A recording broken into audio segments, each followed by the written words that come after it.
네, 감사합니다. 누가복음 강해 55번째 시간 하늘 향해 시선 두기라는 제목으로 하나님 말씀 나누겠습니다.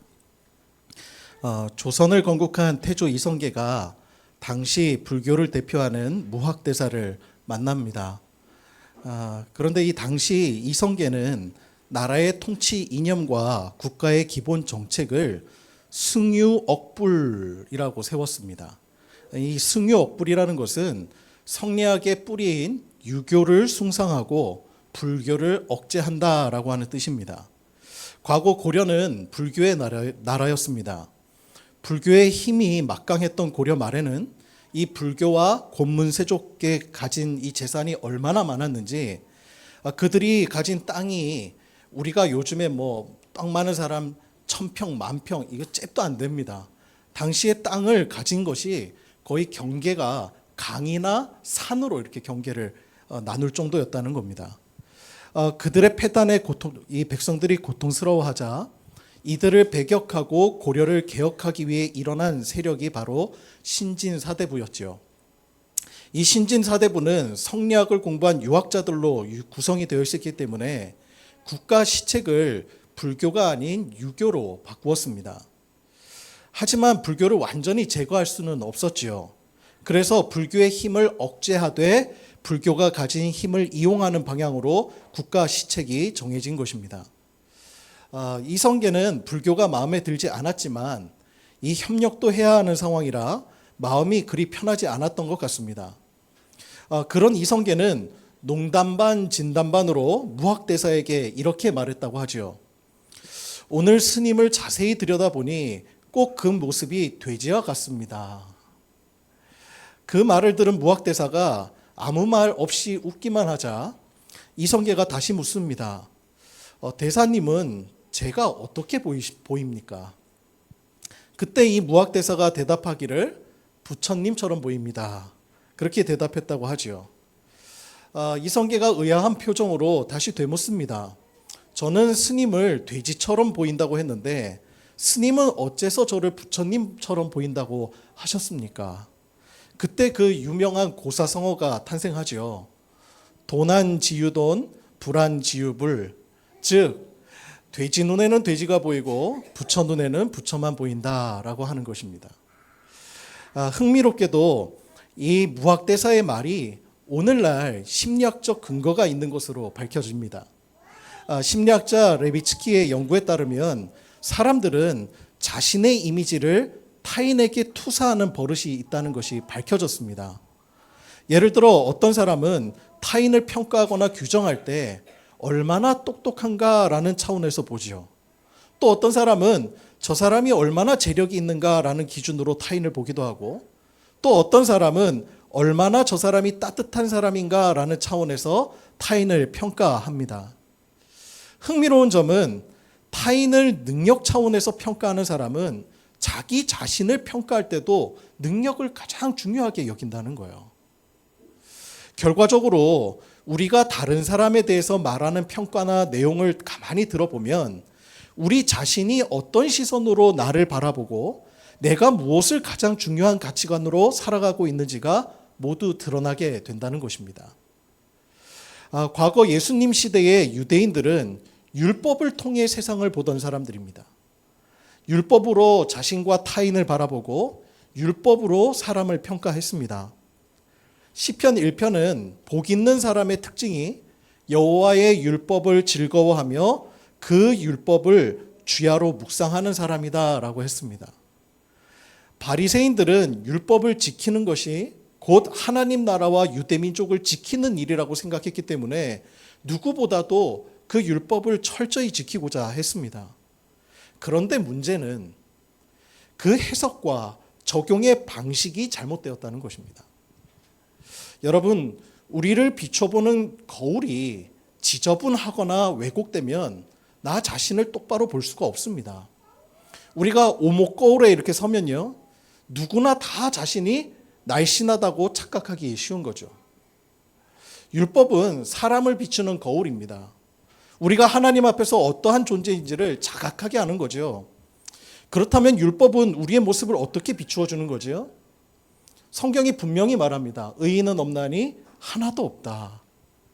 율법 앞에 서면 우리는 하나님 은혜 없이는 살 수 없는 자임을 깨닫게 되더라는 것입니다.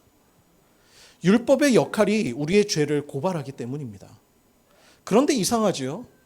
바리새인들은 율법 앞에 설 때마다 자신을 의롭게 보았다는 것입니다. 왜 이러한 현상이 벌어진 것이죠? 율법이 잘못된 것입니까? 아닙니다. 율법을 바라보는 바리새인들의 시선이 왜곡됐기 때문이에요. 하나님의 말씀 앞에 자신을 비추어 보아야 하는데 타인을 비추어 보는 것입니다. 타인을 율법으로 판단하면 할수록 나는 상대적으로 의로워 보이는 착각에 빠지기 때문이죠. 오늘 본문은 예수님의 시각과 바리새인의 시각이 어떻게 다른지를 보여주는 말씀입니다. 오늘 본문은 예수님의 두 가지 비유를 기록하고 있는데요. 먼저 그 첫 번째가 이 7절에서 11절까지 기록된 자리 선택에 관한 그런 비유입니다. 예수님은 혼인잔치 때 청함을 받았을 때 높은 자리에 앉지 말라고 그렇게 가르치세요. 괜히 높은 자리에 앉았다가 나보다 더 존경받는 귀빈이 등장하게 되면 그 자리를 내줘야 하는 그런 수치를 당하게 될 것이기 때문입니다. 차라리 낮은 자리를 선택하면 높임을 받으면서 올라갈 수 있기 때문에 낮은 자리로 가라고 말씀하시는 거죠. 어떻게 보면 참 지혜로운 말씀이지요. 하지만 이 말씀을 가만히 읽고 있으면 불편합니다. 예수님의 말씀이 참 지혜로우면서도 무언가 우리의 마음에 불편한 마음이 드는 것은 예수님의 이 말씀이 이 세상을 살아가는 처세술로 들리기 때문입니다. 실제로 많은 사람들이 예수님의 이 말씀을 처세술로 생각하고 적용하는 경우들이 많습니다. 그렇다면요, 과연 정말 예수님은 세상 살아가는 처세를 가르치기 위해 이 말씀을 하신 것일까요? 아닙니다. 우리가 이 말씀을 바르게 이해하기 위해서는 이 말씀의 시작인 7절을 다시 한번 자세히 살펴보아야 합니다. 우리 7절을 다시 한번 볼까요? 우리 다 같이 한번 읽겠습니다. 시작.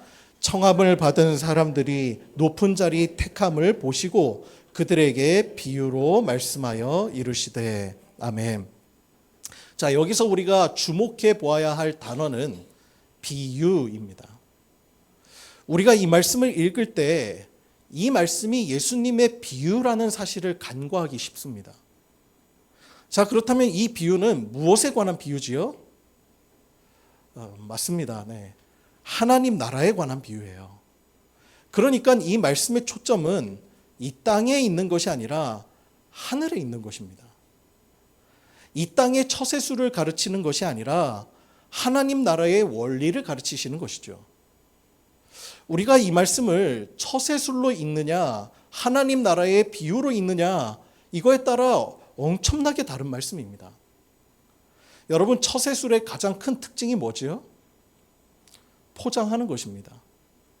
원하는 결과를 얻기 위해서 겉으로 보이는 행위를 잘 포장하는 거죠. 그래서 처세술은 내 내면의 본질의 변화에는 관심이 별로 없습니다. 예수님의 말씀을 우리가 처세술로 읽으면 평소 높은 자리를 탐하는 사람에게는 자신의 본 모습을 감추어 버리고 더 높은 자리를 얻을 수 있는 좋은 방법이 됩니다. 이때 사람의 내적 변화는 없는 것이죠. 오히려 더 탐욕스러워질 수 있습니다. 예수님의 이 비유는 잠언과 에스겔서에서도 언급되거든요. 잠언 25장 7절을 보면 낮은 자리에 앉으라 그리하면 높임을 받을 것이다. 또 에스겔 21장 26절을 보면 11절의 말씀과 맥이 똑같습니다. 무릇 자기를 높이는 자는 낮아지고 자기를 낮추는 자는 높아지리라. 이 두 말씀 모두 그냥 표면적으로 읽으면 처세술처럼 보입니다. 하지만 이 말씀의 본질은 인간의 내적 변화에 있는 것입니다. 하나님 나라에서는 내적 변화가 없는 거칠애와 같은 처세술은 통하지 않습니다. 왜 그렇지요? 하나님은 우리의 마음을 보시기 때문입니다. 우리의 생각을 아시기 때문입니다. 따라서 하나님 나라에서 낮은 자리에 앉으라는 말씀은 이 세상을 살아갈 때 그렇게 처신하라는 말씀이 아니라 겸손을 교훈하는 비유라고 할 수 있습니다. 하지만 돼지 눈에는 돼지만 보인다고 교만한 자에게는 구약의 이 말씀과 예수님의 비유가 처세술로만 보이는 것입니다. 예수님은 이 비유를 통하여서 하나님 나라의 원리를 가르치고 계세요. 하나님 나라는 자기를 높이려는 자에게 합당하지 않습니다. 예수님은 가장 존귀한 분이셨지만 모든 사람의 종이 되셨고 십자가에서 죽기까지 복종하셨습니다. 낮은 곳에 임하셨던 것이죠. 높아진 마음, 세상의 가치관으로는 절대 예수님의 제자가 될 수 없습니다. 하나님은 우리의 마음과 생각을 밝게 하십니다. 우리의 마음이 높은 곳이 아니라 낮은 곳을 지향할 때, 즉 겸손을 마음을 가진 그 사람을 주님은 기뻐하시더라는 것입니다. 우리 성남지방 교회 어른이신 김환수 목사님 몇 해 전에 성남지방 장로 은퇴 찬화 예배 때 하신 말씀이 제가 기억이 나요. 그래서 그때 제가 메모를 했었는데 목사님이 그때 이런 말씀을 하셨습니다. 세상은 높은 곳에 오르는 자를 성공한 사람이라고 말한다. 하지만 낮은 곳으로 향하는 사람을 성자라고 한다. 그리스도인의 삶은 성자의 길을 걷는 사람이다. 그 말씀에 제가 대단히 은혜를 받았습니다. 미국 하버드 대학교 교수였던 헨리 나우엔 박사가 어느 날 갑자기 교수직을 사임합니다. 그는 세계적으로 이름을 떠치던 신학자였고 많은 학생들에게 존경을 받던 교수였습니다. 그가 지은 책 20여 권은 모두 다 베스트셀러이지요. 그런 그가 느닷없이 높은 보수와 명예를 보장하는 하버드 대학 교수직을 버리고 캐나다 토론토에 있는 데이브레이크 복지원이라고 하는 정신지체 장애인 시설로 들어갑니다. 거기서 그는 정신지체 장애인들의 식사를 돕고 또 용변을 치우고 목욕을 시키고 행동을 교정하는 아주 까다롭고 고생스럽고 구질구질한 일을 도맡아 합니다. 물론 생계 유지도 곤란할 정도의 아주 낮은 보수에도 그는 만족합니다. 모두들 무엇 때문에 그런 결정을 내렸는가 그에게 묻습니다. 그는 몇 개월 동안 침묵하다가 예수 이름으로라는 책을 써서 그 대답을 대신했습니다. 헨리 나우엔 박사는 그 책에서 분명히 이렇게 말하고 있습니다. 요약하면 이렇습니다. 그동안 나는 올라가는 길만 추구했다. 어려서부터 공부를 잘해서 신동이라고 불렸고 마침내 하버드 대학 교수회까지 올라갔다. 나의 저서 20여 권은 무사람들의 인기를 얻었다.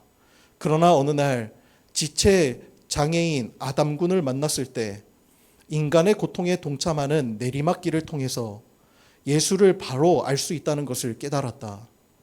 오르막길에서는 예수가 보이지 않았지만 내리막길에서는 복음서에 나타난 진정한 예수님을 만날 수 있었다. 여러분, 그리스도인들에게 가장 큰 영광이 무엇입니까? 그 답이 10절에 나옵니다. 우리 10절 다 같이 볼까요? 제가 읽어드리겠습니다. 청함을 받았을 때에 차라리 가서 끝자리에 앉으라. 그러면 너를 청한 자가 와서 너더러 벗이어 올라 앉으라 하리니 그때에야 함께 앉은 모든 사람 앞에서 영광이 있으리라. 아멘. 하나님이 인정하시는 삶이라는 것입니다. 하나님 나라는 사람이 스스로 높아질 수 있는 곳이 아닙니다. 우리의 내적인 변화 없이는 예수님의 겸손을 따라 나설 수가 없습니다. 이것은 예수님의 두 번째 비유에서 더욱 선명해지죠. 우리 12절을 함께 보실까요? 우리 12절 다 같이 한 목소리로 봉독합니다. 시작. 또 자기를 청한 자에게 이르시되 내가 점심이나 저녁이나 베풀거든 벗이나 형제나 친척에게 부한 이웃을 청하지 말라. 두렵건대 그 사람들이 너를 도로 청하여 내게 가품이 될까 하노라. 아멘. 12절은 세상의 눈을 가진 사람들에게는 도저히 이해할 수 없는 말씀입니다. 사람은 누구나 영향력 있는 사람과 어울리기를 좋아하죠. 그 말은 달리 말하면 나에게 유익이 되는 사람과 어울립니다. 유력한 사람과 식사를 하면 내 수준도 그만큼 올라간 듯 마음이 높아져 갑니다. 그래서 영향력 있는 자리를 다 찾아가죠. 여러분, 여러분이 파티를 연다면 어떤 사람을 초대하시겠습니까? 그런데 12절은 우리의 상식을 뒤집습니다. 벗이나 부한 이웃을 청하지 말라는 것입니다. 그런데 그 이유가 굉장히 이상해요. 이해하기가 쉽지 않습니다. 12절 하반절을 볼까요? 두렵건대 그 사람들이 너를 도로 청하여 내게 가품이 될까 하노라. 두려울까요, 이것이? 나에게 도로 갚을까? 그것이 두렵다는 거예요. 세상은 give and take입니다. 주는 것이 있으면 얻는 것이 있기 마련입니다. 그것은 꼭 물질적인 것만은 아니죠. 보이지 않는 영향력이나 자기 과시를 통한 만족을 얻습니다. 하지만 예수님은 마치 그것을 나에게 화가 되는 것이냐 말씀하고 계시더라는 것입니다. 그들이 나의 선의를 갚는 것이 나에게 큰 화가 될 것처럼 지금 두려워하라고 말씀하시는 것입니다. 그러면서 도리어 이렇게 권면하시죠. 13절입니다. 잔치를 베풀거든 차라리 가난한 자들과 몸 불편한 자들과 저는 자들과 맹인들을 청하라. 이 말씀은 요약하면 갚을 것이 없는 사람을 청하라는 것입니다. 나에게 전혀 유익이 되지 않을 것 같은 사람을 청하라는 것입니다. 그 이유가 무엇입니까? 14절입니다. 그리하면 그들이 갚을 것이 없으므로 너에게 복이 되리니 이는 의인들의 부활 시에 내가 갚음을 받겠음이라 하시더라. 아멘. 그들이 갚을 것이 없기 때문에 복이 될 것이라고 주님 말씀하십니다. 이유는 하나님이 그들에게 베푼 은혜를 기억하고 계시기 때문입니다. 갚을 것이 없는 자들은 받은 은혜를 위해서 그를 위해서 기도하게 됩니다. 그 기도를 누가 들으실까요? 하나님이 들으시는 것입니다. 하나님 나라를 알지 못하는 사람은 절대 이해가 되지 않는 말씀입니다. 하나님이 살아계심을 알고 하나님 나라가 있다는 사실을 분명히 믿는 사람은 내게 갚을 것이 없는 사람이 복이 되는 거예요. 왜? 갚을 것이 없는 자들이 나를 위해서 기도해 주는 것. 그들이 던지는 축복의 메시지를 하나님이 들으시기 때문입니다. 당시 예수님의 말씀을 듣던 바리새인은 하나님을 믿는다고 하지만 그들은 변두리에 있는 사람들을 나의 이웃이라고 생각하지 않았습니다.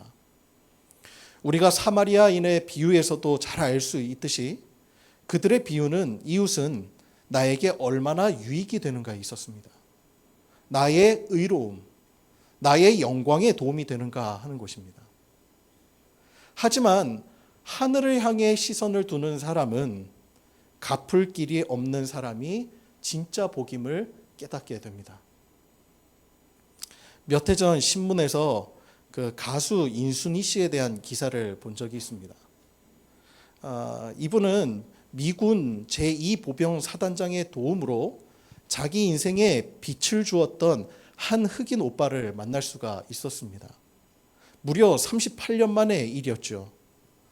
동두천 미군기지 근처에 살았던 이 인순이 씨는 어린 시절 얼굴빛이 검다는 이유로 친구들에게 놀림당하고 따돌림당하곤 했습니다.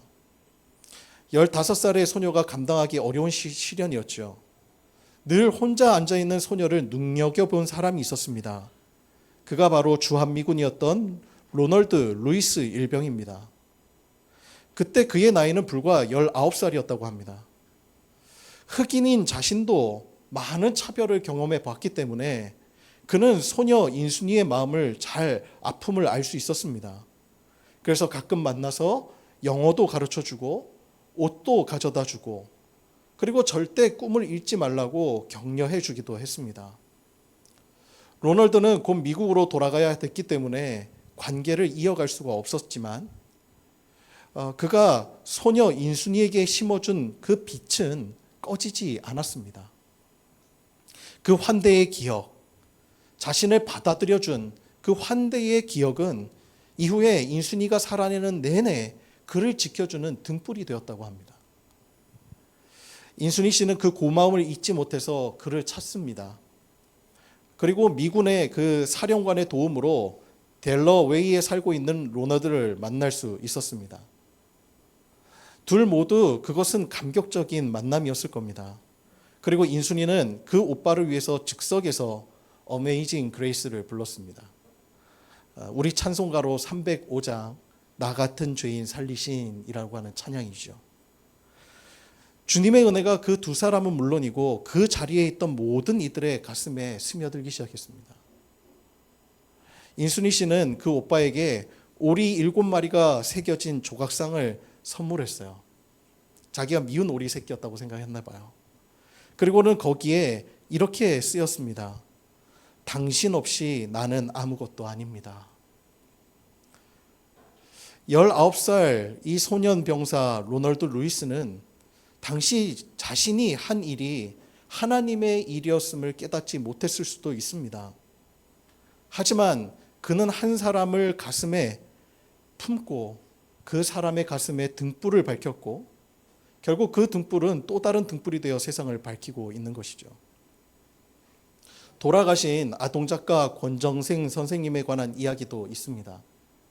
19살 때부터 결핵병에 걸려서 고생하던 그에게 아버지가 여동생을 출가시키는데 장애가 된다면서 잠시 집 밖으로 나가서 혼자 살라고 이야기합니다. 그리고는 그 제안을 받아들여 병을 안고 길거리를 방황하기 시작하죠. 병든 몸으로 아무것도 할 수 없었고 그는 경북 일대를 떠돌며 구걸로 연명할 수밖에 없었습니다. 그런데 그를 불쌍히 여겨서 걷어준 사람이 있었습니다. 날마다 찾아가도 싫은 내색 하나 없이 밥을 주던 문경의 한 아주머니를 그가 잊을 수 없다고 말합니다. 그녀의 그 헌신 때문에 그 권정생이라고 하는 맑은 샘물의 원천이 되었는지도 모르겠습니다. 잠언 19장 17절은 주님은 17절에서 하나님은 이렇게 말씀하십니다. 가난한 사람에게 은혜를 베푸는 것은 주님께 구워드리는 것이니 주님께서 그 선행을 넉넉하게 갚아주신다. 여러분, 이 말도 우리가 오해하면 안 됩니다. 복을 받기 위해 다른 사람에게 자선을 행한다면 그것 또한 순수한 것은 아니죠. 보상을 바라는 것이기 때문입니다. 누군가를 도우면서도 이 기억하지 않는 이들의 가장 큰 복은 무엇일까요? 그것은 자신도 모르는 사이에 하나님의 손과 발이 되며 살았다는 것입니다. 그것이 우리 그리스도인들의 가장 커다란 복이 아니겠습니까? 하늘나라의 시선을 둔 사람은 보는 것이 다릅니다. 하나님의 시선으로 모든 것을 보게 되기 때문이죠. 기독교 신문 칼럼에 그 소망교회 은퇴 장로님이신가요? 이창현 장로님이시라는 분이 그 칼럼을 남기신 글을 제가 읽었습니다. 자신이 아는 어느 엄마가 있어요. 이분이 권사님이신데 못 배우셨답니다. 근데 그분이 딸을 임신 중에 남편을 잃습니다. 소위 말하는 그 딸은 유복녀로 자란 것이죠. 엄마는 22살에 23살에 과부가 되었습니다. 남대문 시장에서 떡 장사하면서 딸만을 위해서 살았다는 거예요. 결국 나중에 딸은 대학 교수까지 되는 성공적인 인생이 되었습니다. 근데 딸은 자기 힘으로 불우한 환경을 이긴 자수성가인 것처럼 자신을 그렇게 여기며 살았다는 겁니다. 그러다 이 딸도 결혼 후에 자신도 딸을 낳게 됩니다. 딸을 키우다가 드디어 어머니가 보이기 시작했습니다. 자기 힘으로 자기가 다 한 줄 알았는데 알고 보니까 어머니 없이 된 일이 하나도 없다는 것을 깨닫게 된 것이죠. 갑자기 엄마의 아픔이 느껴졌습니다. 그리고 효도할 마음이 생겼습니다. 그래서 엄마에게 물었다는 거예요. 엄마는 좋아하는 것이 뭐야? 뭐든 제가 다 선물해 드릴게요. 엄마의 대답은 항상 똑같았답니다. 없다. 딸의 마음이 더 무거워진 거죠. 그러다 어느 날 똑같은 질문에 엄마의 대답이 달랐습니다. 교회에 멀리 이사 오니 교회 가기 힘들다. 주일에 교회까지 태워다 주면 안 되겠니? 교회 이야기만 나오면 화를 내던 딸이었습니다. 그런데 마음이 변했습니다. 태워주는 것 정도야. 드디어 엄마와 이 딸이 함께 교회에 왔답니다. 엄마는 예배에 들어가고 딸은 예배 안 드리고 친교실에서 그냥 앉아 있었다는 겁니다. 그런데 앉아 있다 보니 3355 모인 교인들의 말을 듣게 된 것입니다. 서로 남 헐뜯는 이야기, 자녀 문제를 돈으로 해결하려는 사람, 자기 자랑으로 입에 거품을 문 사람, 또 회의실 쪽에서는 고성이 오갔다는 겁니다.